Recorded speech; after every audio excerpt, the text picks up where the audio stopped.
to this computer. Okay. Good evening, everyone. So glad to see all of you. This is wonderful. I'm just really excited to give this presentation. This presentation was actually developed for the Canadian market by Young Living. Now, they had a handout, but guess what? I don't know where that handout is. And it really does work in tandem with the class that we had last week on thieves. So I think you're going to find this pretty interesting. So first of all, we're going to kind of outline the agenda. And I want you to feel free to interject and ask any questions along the way. Although I may indicate that the question will be answered as part of the presentation. You might get that as part of the presentation, so maybe hold it to the end, but if I'm not answering it and you still want to know the answer, go ahead and ask. We're going to learn about why some chemicals are harmful. We're going to highlight some of the key toxic chemicals and how they affect us and where they can be found. We're going to discuss some simple strategies to begin to detoxify your home. And then we're going to see why reducing toxic chemicals is an attainable goal and one that you should start today. So I love these pictures because there was once a time when the safest place on earth for a person was their home. Today, we live in an environment that is fundamentally different than that of 50 years ago. And that looks about 50 years ago. Let's see, maybe 65 years ago. In many ways, the world is better. Our children live longer, healthier lives than the children of the previous generation. I remember during my period of life, as depicted in these pictures, polio was an epidemic. And I remember visiting hospitals where they still had iron lungs that, you know, would help the child breathe because polio had affected the ability to breathe. So our children are living longer, healthier lives than the children of previous generations. And thanks to safe drinking water and better education and decent housing and modern medicine, children no longer face those things like polio or smallpox or the measles or yellow fever or cholera and other infectious diseases. And infant mortality has been greatly reduced. But today we have our own issues. Whether we like it or not, you know, I always say that the United States is it is the largest producers of chemicals in the world. And chemicals are all around us and they're increasing and they're in places that we would have never imagined they should be.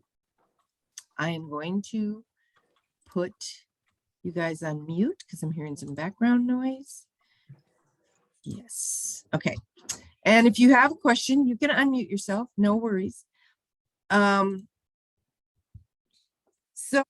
again, while some chemical substances provide some benefits, they also have harmful effects if they're not properly managed. And there are some places where toxic chemicals are causing serious problems. One of those is right here in the United States, isn't it? So food has changed. It's different than it was before. It's no longer as pure. Not only that, but our lands have been farmed to the point where there's hardly any nutrients left. There's just, we're not producing the healthy food. And then, so we have this food that's not as healthy, and then we process it. We add additives like aspartame and high fructose corn syrup and MSG, monosodium glutamate, and food colorings and preservatives and polysorbate 60 and BHA, which is butylated hydroxyanisole. It's just easier to say BHA, right? And there's so much more. Because this was made for the Canadian public, there is a health agency. Health Canada has an agency called the Bureau of Chemical Safety. And their primary object is to ensure that chemicals are not present in foods at levels that would pose an unacceptable risk to health. These include chemicals in food additives, food packaging, and materials and incidental additives, food allergens, and food contaminants. One division of this bureau is the Toxicology Research Division, and they identify and investigate potential health hazards associated with chemical contaminants, including those of environmental origin, agricultural chemicals, natural food toxicants and constituents, and food additives. So research is carried out on carcinogenic additives, mutagenic, which causes mutation of the genes, reproductive, neurotoxic, and other potentially harmful effects of these chemicals, including alterations to the immune system. So why would they have all of these government agencies if there wasn't a risk? And my question is, why do they still allow some of this stuff, especially here in the United States? I think the Food and Drug Administration is supposed to be that counterpart here in the United States. But, we're constantly putting things around us and in us that are, even our yards are different than those of the past. They're no longer grown by just the sun and the rain. That we use pesticides and herbicides, insecticides, fungicides, and fertilizer. And they have been identified as possible human health, harmful to human health. Studies assessed included short and long-term carcinogenicity, the capacity to cause cancer, and genotoxicity, the capacity to cause damage to chromosomes. And we found that many of these do just that. So our homes are filled with chemicals in our cleaners and our personal care products, our cosmetics, our pots and pans. So let's be clear. Yes, we are made up of chemicals. Essential oils are technically chemicals, but I'm not talking about these kind of chemicals. We're talking about the harmful chemicals that can negatively impact our health and our environment. And whether we like it or not, chemicals are all around us in places that we would never have imagined. They do negatively affect us. So let me introduce you to the Dirty Dozen. These are toxic chemicals commonly found in personal care products. I'm going to give you the name, what it does, and where it's found. BHA and BHT. These are endocrine disruptors, they're carcinogens, and they have the ability to bioaccumulate in the tissue. And it's really common for chemicals like these to bioaccumulate in breast tissue. And I think that's why we have such a high incidence of breast cancer in women. It's used mainly in cosmetics as preservatives. So you want to make sure that you're not using anything like this. I always recommend getting the Think Dirty app. It's an app that you can put on your phone. Again, that name is Think Dirty, and you can actually, scan the QR code on any of these products that are not Young Living, and see where they come in the scale of, being a carcinogen. How dirty are they? They go a scale from green to red, of course. There are a lot of chemicals listed here. Coal tar dyes. These are carcinogenic and they're heavy. They have heavy metal toxicity. foods. They're used in lipstick and in hair dyes.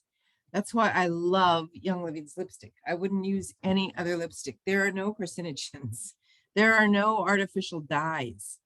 It was very, very difficult for us to find a red lipstick, a red colorant for our lipstick for, that was 100% natural. And I think it took Melissa Pepping and Young Living a couple of years before we actually found a good source for that. So we did due diligence to get you the very best. DEA related ingredients are carcinogenic. They're used in creamy or foaming products such as moisturizers and lotions. Dibutyl phthalate is an endocrine disruptor. And we've talked about endocrine disruptors when we talk about hormones and, getting our hormones out of balance. So this is a reproductive toxicant, and it's used in nail care products. So people who get fake nails, big warning to you. This is an endocrine disruptor. That means that you can be more subject to cancers because of the hormone imbalance. From what happened to 5? I don't know what happened to 5. 5 was actually parabens, and it doesn't seem to want to come up. Parabens are used in a variety of cosmetics as preservatives, and they're suspected endocrine disruptors and may interfere with male reproductive functions.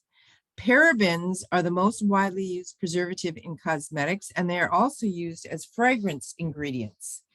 Consumers won't find this listed on the label because not everything has to be listed.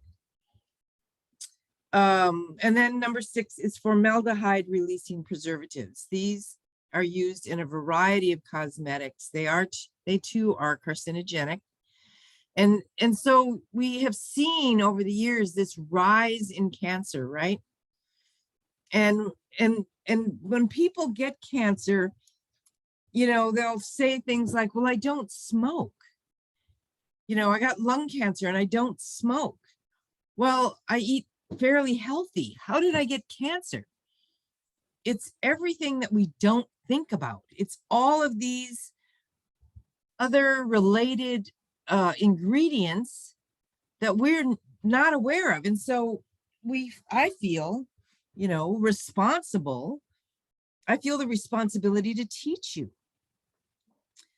Other industrial applications of formaldehyde include production of resins used in wood products. So you've heard of off-gassing. I got some cabinets from my laundry room, and we got it from a used place. I can't remember the name of it right now, but I wanted to make sure that the cabinets that I bought were going to be older so that they would have off-gassed, so that I wasn't putting anything new. We have this thing about new, but I had them refinished and they look beautiful. And at least I'm happy. Vinyl flooring off-gasses and has formaldehyde, and other plastics, permanent press fabric, and toilet bowl cleaners. They all have formaldehyde releasing preservatives in them. Another one is, there's number 5. Well, that's just weird. Another one is perfume or fragrance. And these are carcinogenic as well. And even products that are marked as unscented can have some of these ingredients in them. I know that that's shocking. Some fragrance ingredients can trigger allergies and asthma, as we know, and some are linked to cancer and neurotoxicity. Some are harmful to fish and other wildlife. My rule of thumb is if you want to smell pretty, use some essential oils. I haven't used perfume or artificial or synthetic fragrances in 23 years. I've had no need. I use my oils all the time. I don't even know what I smell like. I mean, you know, you start your oil regimen in the morning and you use them throughout the day. You should see my desk. I mean, I've got oils everywhere.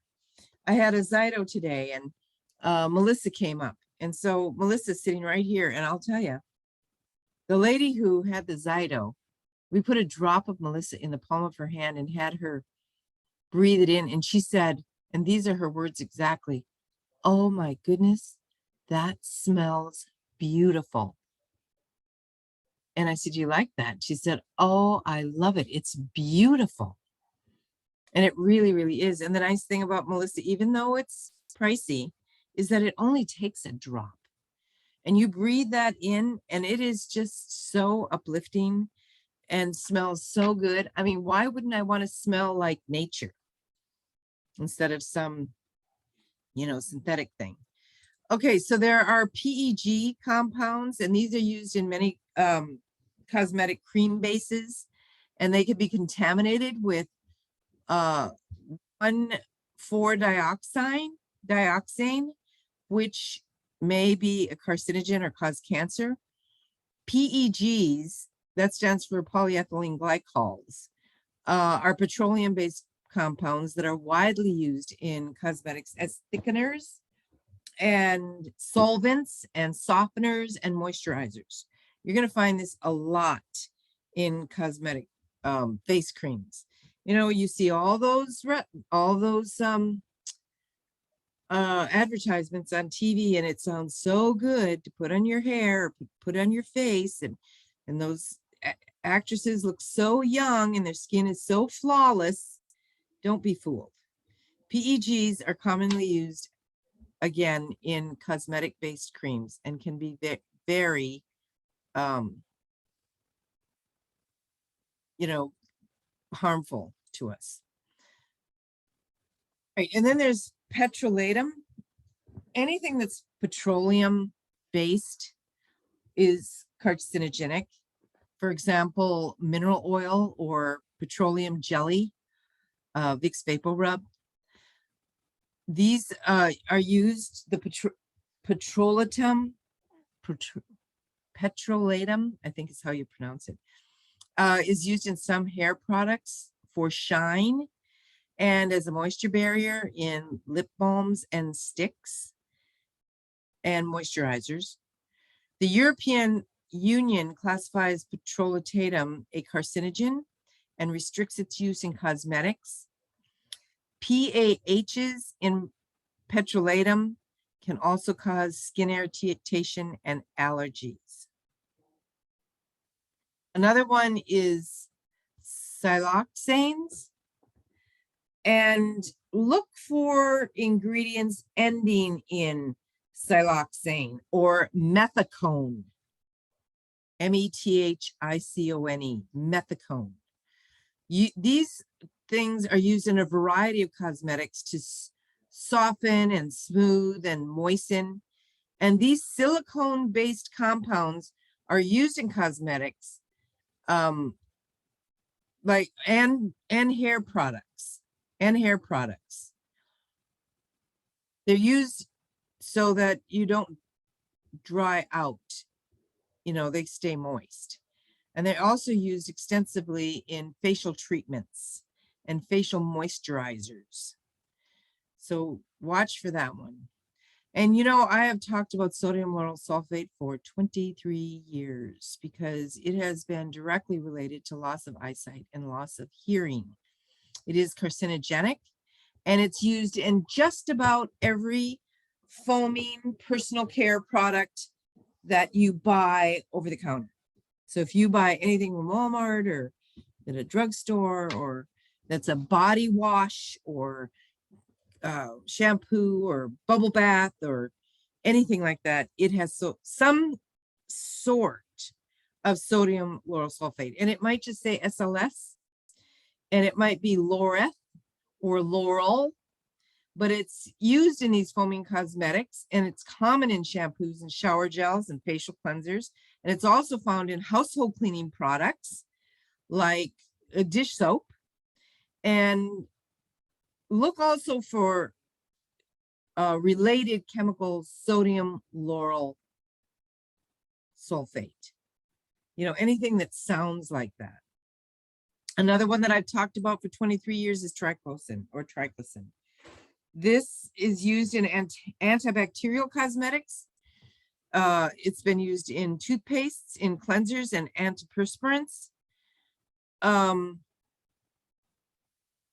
It's been used to contribute to antibiotic-resistant bacteria as well. The Canadian Medical Association has called a ban for antibacterial consumer products such as those containing triclosan. We have not here in the United States as far as I know. Okay, so the dirty dozen list of chemicals are commonly agreed on to be toxic and harmful, and these chemicals are a proven risk to our health and our environment. Today, we face hazards that were neither known nor imagined a few decades ago. We are at risk of exposure to thousands of new synthetic chemicals. Since World War II, more than 80,000 new chemicals have been invented. Many of these chemicals have been dispersed widely into our environment, and most of these chemicals did not previously exist in nature. So why are these chemicals a threat? Well, first off, they're easily absorbed. Synthetic chemicals can enter our bodies by ingestion, by inhalation, and through the skin. Same way we use essential oils, right? Infants are at risk of exposure in the womb and through breast milk. They have shown that these chemicals can go right into the bloodstream and through the umbilical cord and be taken up by the child. Environmental Defense tested the umbilical cord blood of 3 anonymous newborns in Toronto, finding a total of 137 chemicals overall. And I would probably venture to guess that if they did the same kind of testing here in the United States, it would be higher. The number of toxins in each baby's cord blood ranged from 55 to 121. Among them were flame retardants, PCBs, PFCs found in nonstick coatings like Teflon. That's some of the worst cooking pots and pans you can use. Many of the chemicals are linked to serious health conditions. 132 are reported to cause cancer in humans or animals, and 110 are considered toxic to the brain and the nervous system. And 133 cause developmental and reproductive problems in mammals. Although the sample of these 3 newborns is extremely small, the findings are consistent with cord blood studies done elsewhere, including here in the United States. So very, very interesting. Chemicals threaten our health and the health of our babies. They're easily absorbed. We breathe them, absorb them, and ingest them. There are billions of pounds released each year. It's mass production. There's too little testing. There's not enough studies on the long-term effects of these chemicals in our environment. We have a heavy use of pesticides in our gardens and our homes and our schools. The environmental persistence is detrimental because they persist for decades. They persist for decades. We cannot ignore the risks. I'd like to read you a statement found in the Chemical Substances website, which belongs to the government of Canada. And this statement was found in their risk assessment on chemicals. Some chemicals can be very harmful, and some may harm plants. Some may cause various serious illnesses in people, such as cancer. Others may be carried long distances through the air and affect people or the environment far away. So now let's take a look at some of the long-term health effects. Potential long-term health effects are organ damage, weakening of the immune system, reproductive problems and birth defects, effects on the mental, cognitive, or physical development of children. And not everyone will react the same, but we need to be aware. The health risks of these chemicals depend on several factors, such as the type of chemical, the amount that you're exposed to, when and how long you were exposed, how you were exposed, whether it was through water or food or air or products, your age and your general state of health. And some people may be more sensitive to chemical exposure. Oh, excuse me, that's my phone.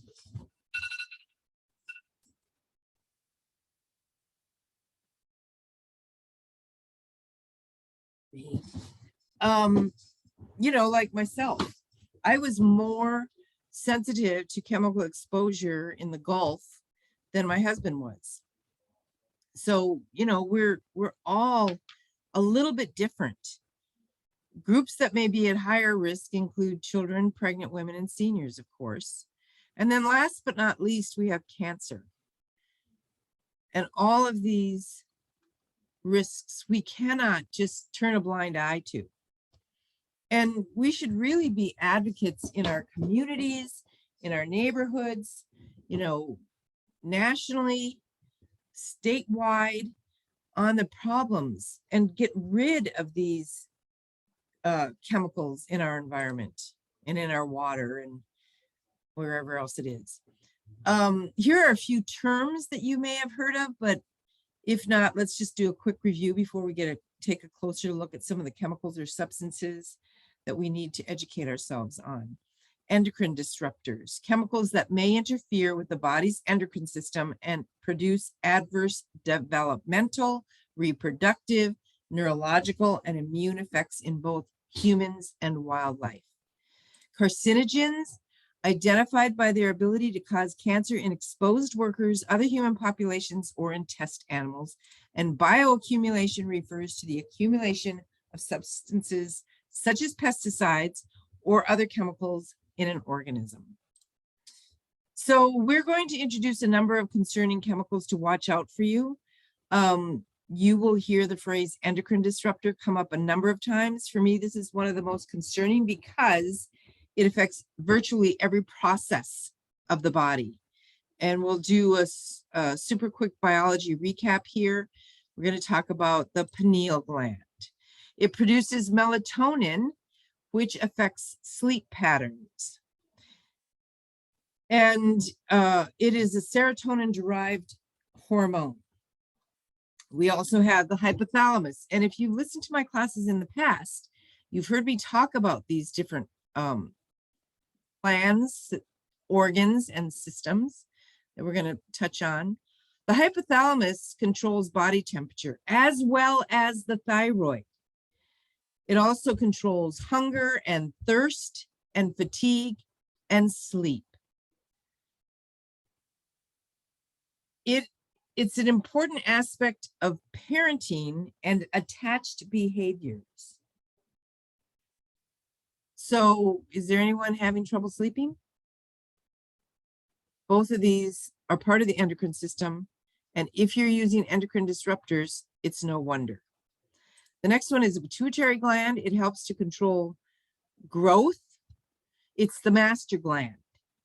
Blood pressure, certain functions of the sex organs, the thyroid glands and metabolism, as well as some aspects of pregnancy, childbirth, nursing, kidneys, temperature regulation, and pain relief.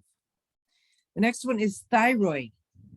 It controls how quickly the body uses energy, makes proteins, and controls the body's sensitivity to other hormones. And then we have the thymus, which is the immune system.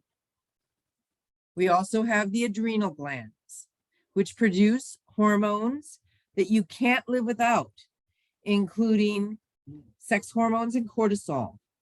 Cortisol helps you respond to stress and has many other important functions. We have the pancreas. This is a vital part of the digestive system and a critical controller of blood sugar levels. We have the testes and the ovaries, male and female reproductive glands. So to sum it all up,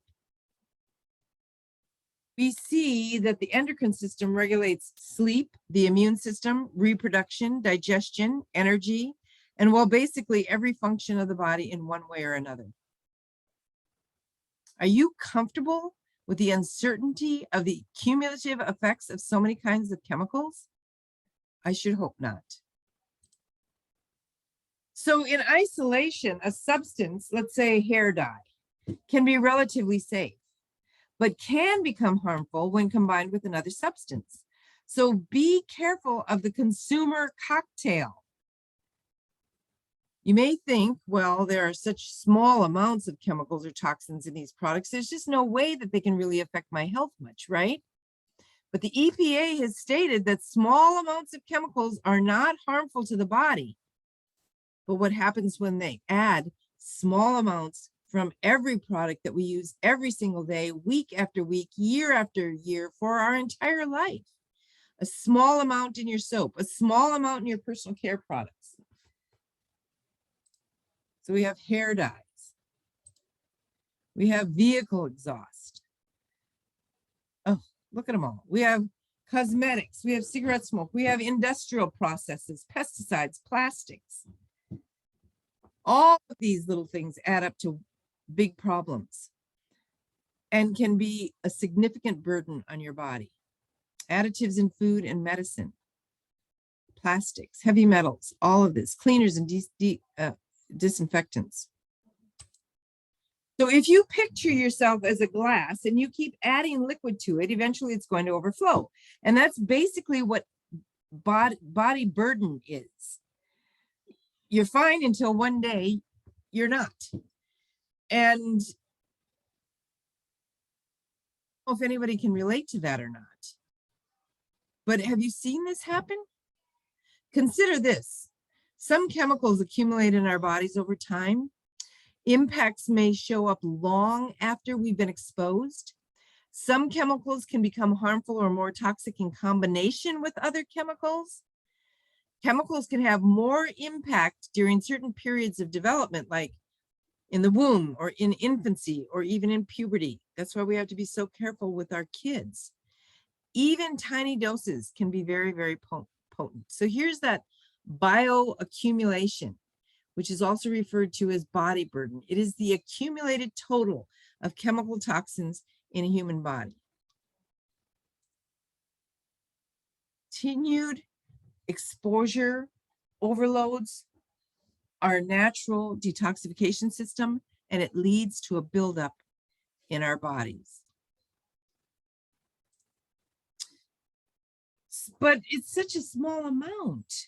I've been using them for years and I'm fine. Has this ever crossed your mind? Consider the effects of bioaccumulation. The body breaks down many of the toxins that we're exposed to, but not all of them. And toxins can cause extra stress on the liver as it tries to process these unnatural substances. And oftentimes we'll see reactions on the skin. That's what happens to me. This can be symptomatic of bigger problems, an overburdened liver, or the inability for the gut to process properly. If you're having eczema or psoriasis or any skin issue, it's probably because it's signaling that there's a bigger problem somewhere else. Skin is the largest organ of our body, and what we put on it matters. What we come in contact with gets absorbed and it gets put into our bloodstream, and then it's integrated into our body tissues. The skin is not a coat of armor on our bodies. Of course, it does protect the body, but it is highly permeable. Think about what happens to you when you rub lotion on your hands. It disappears into your skin, right? The skin is permeable. And our skin is also our body's thinnest organ. only about 1/10 of an inch separates our delicate organs from all sorts of toxins that we would put on our hands or other parts of our body for that matter. So why are children potentially more vulnerable? Relative to their size, children consume more food, water, and breathe more air than adults. So again, children typically have a higher intake of air and food in relation to their body weight, right? Children's body systems are still developing, and they may be less able to process or eliminate some of these chemicals, and this could make them more sensitive to these substances. Exposure to certain environmental chemicals during pregnancy or early childhood, when they may be sensitive to developmental effects, may result in negative effects on their on children's behavior. And young children tend to have less of a variety of diet than adults, and as a result, they may eat larger quantities on a body weight basis of a smaller range of foods. So this unique diet may result in greater exposure to certain chemicals if present in the food. And children spend more time in direct contact with surfaces when they crawl, and then they put things in their mouth. This is a hand-to-mouth behaviors. Both of these behaviors mean that they accidentally can ingest harmful chemicals. Also, children may be less able than adults to expel certain toxins. Exposure to environmental chemicals beginning at a young age can potentially lead to a longer-term cumulative exposure over a lifetime, which could then result in effects. We have a higher incidence of asthma and illnesses in children than we ever did 60 years ago. Children are largely unaware of and have minimal or little control over the hazards to which they could be exposed. They're undergoing that rapid growth and development. Oh, we're learning every year about the impact of chemicals to our health and to our environment. And again, this was done for Canada, but Canada's Chemical Management Plan, or CMP, builds on previous initiatives by assessing substances used in Canada and by taking action on substances found to be harmful to human health and or the environment. They are slowly assessing some 4,300 chemicals that have been categorized posing a potential risk to human health and our environment. So what you need to know is that companies must disclose ingredients and concentrations contained in any cosmetic, but not until 10 days after the product hits the market. That's in Canada. We don't do that here. We do not do that here.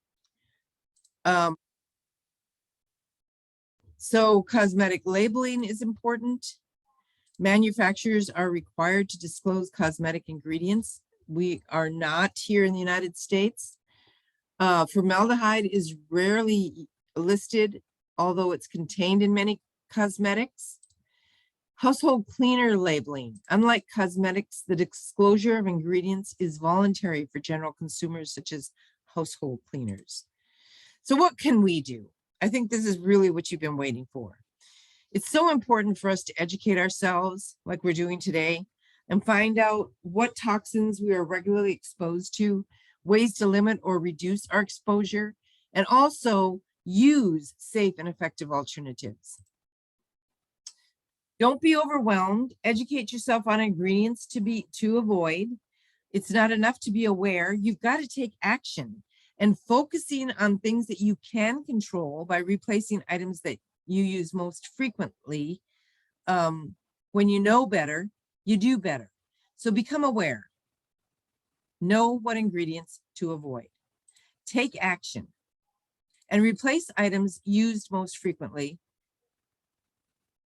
used on those most susceptible.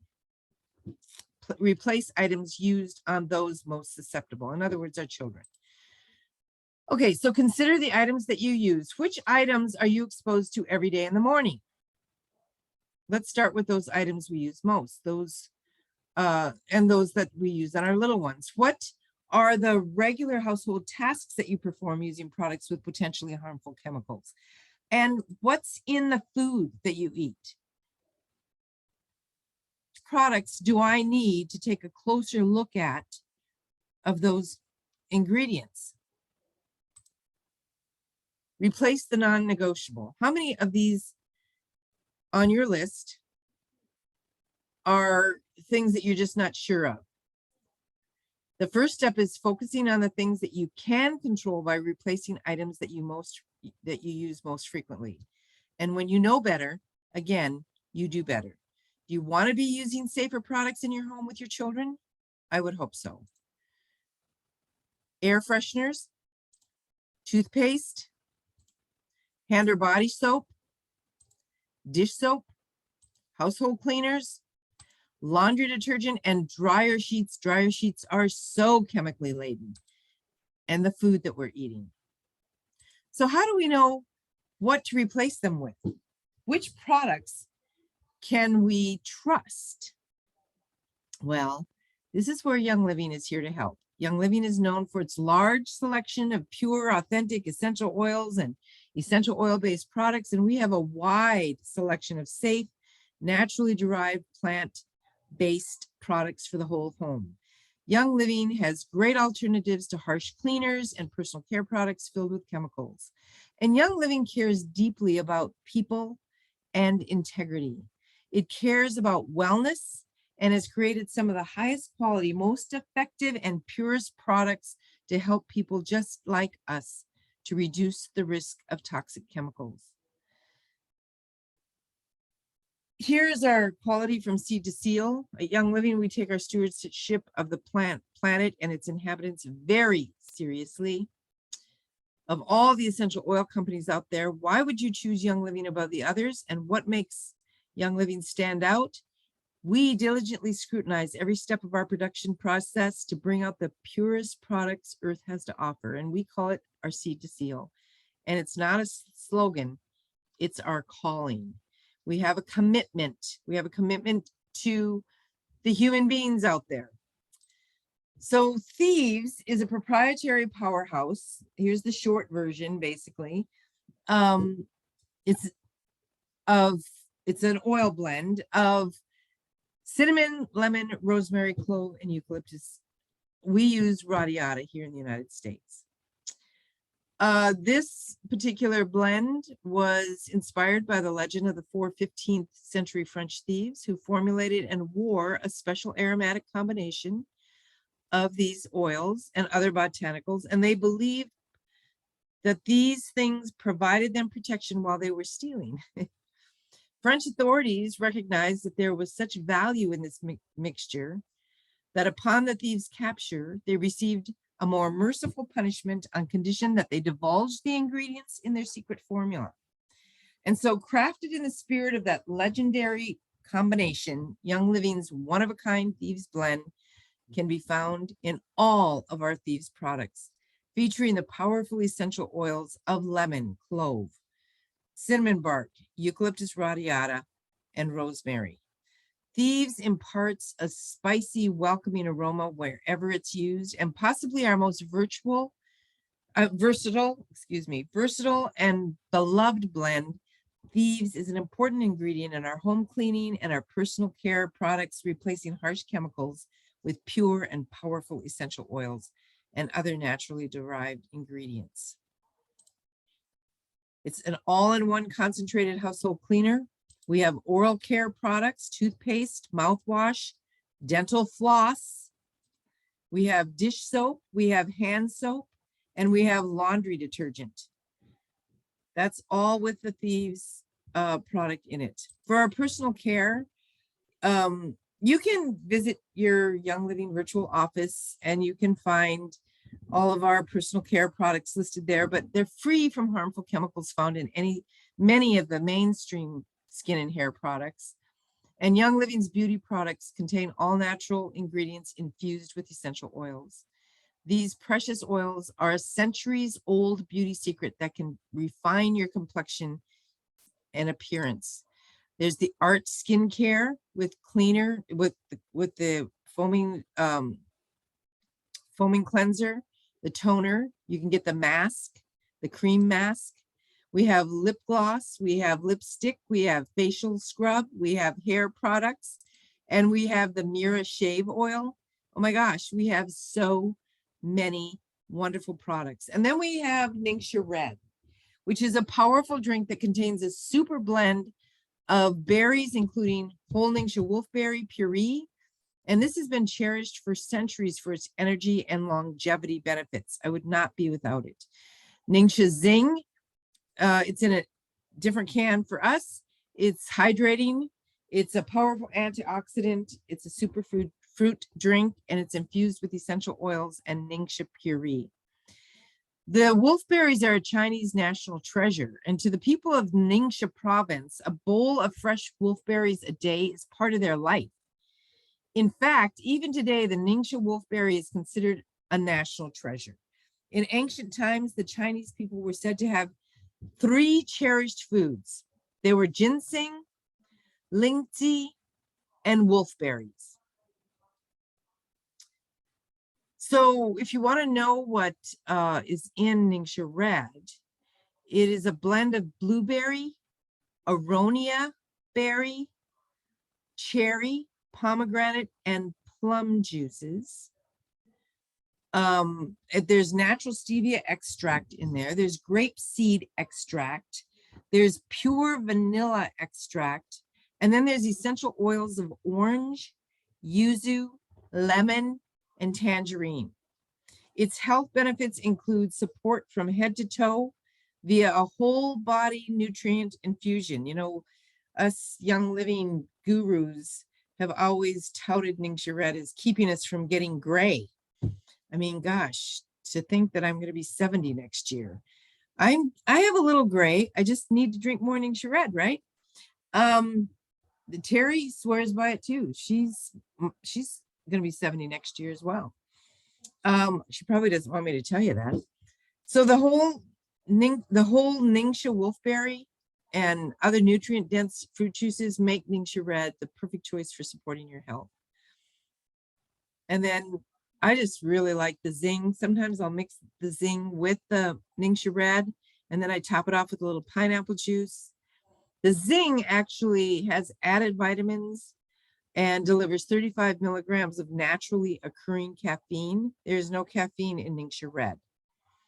The caffeine in Ningxia Zing is from green tea, and it will give you a boost for your early morning, long afternoon, or any time that you need a little zing. So you can actually replace your coffee with Zing, and it'll give you that wake up that you need in the morning. We also have some ancient nutrition, and we just came out with a new bar. If you look on Diamond Miners, you'll see I posted it a couple of days ago. It's made with Gary's einkorn. It's called Einkorn Crunch. We have Einkorn True Grit, which is, we have the flour, we have pasta. I love the Einkorn spaghetti. I have no problem with tolerating the gluten in our spaghetti. We have waffle and pancake mix. Einkorn's natural genetic code and low gluten levels make it a superior choice, and it's more compatible with the human body when compared to the modern hybrid wheat of today. So if you're not using some of the Young Living Einkorn products, you're really, really missing out. It is so great. It's easier to digest. There's so many nutrients, and they're so much better absorbed. So einkorn is actually it is the oldest variety of wheat, and it dates back to the beginning of time. And so it hasn't been modified and genetically altered like all of our other wheat is today. We also have some healthy snacking bars. Sleek bars are one of them. And then I mentioned the new Einkorn Crunch.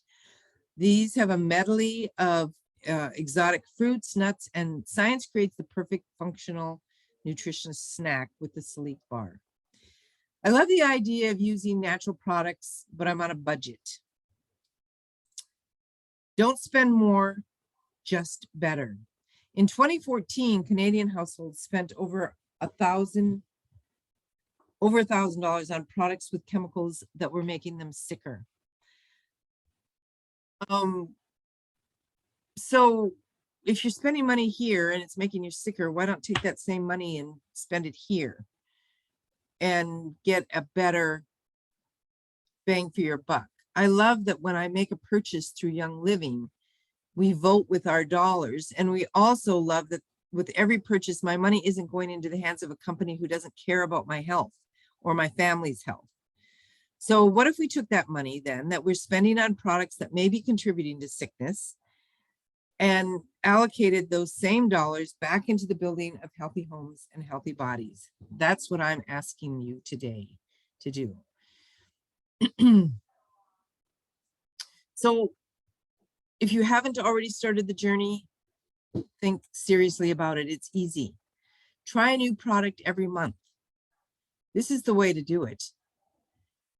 Join what we call now Subscribe to Save.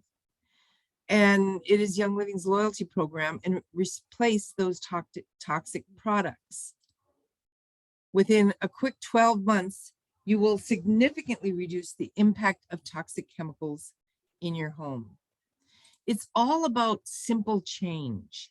By consistently replacing a few products each month, you can easily reduce the impact of toxic chemicals. So what are you waiting for? A year from now, you will wish that you had started today. So don't wait. You just have to start today. And again, this was taken from a Canadian presentation, but I thought that it was really, really apropos for just taking a look at some of the things that we are using in our homes. Thank you for